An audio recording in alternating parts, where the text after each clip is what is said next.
মুসারে আল্লাহরে জিগাইবানি, আমি গরিব মানুষ, আমি ভালো কিছু কিনতে পারি না, ছেলে মেয়েকে ভালো কিছু খাওয়াইতে পারি না, ভাঙ্গা ঘর, এত গরিব, ভালো করে ঘর বানাইতে পারি না।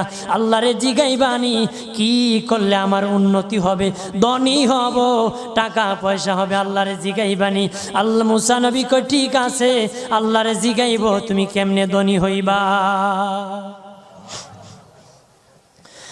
আল্লাহ নবী মুসা নবী তিন রাস্তার মোড়ে যা দেখে একটা লোক বসে আছে, তার দুই হাত নাই, দুই পা নাই, দুই হাত নাই, দুই পা নাই। ওই লোক ডাক দিয়া কয়, মুসা রে, জীবনে কোনোদিন নিজে হাঁটতে পারি নাই, নিজ হাতে খেতে পারি নাই, কেউ খাওয়াইলে খাই, নতুবা উপবাস থাকি, বৃষ্টি আসলে ভিজি, সেখানে আমি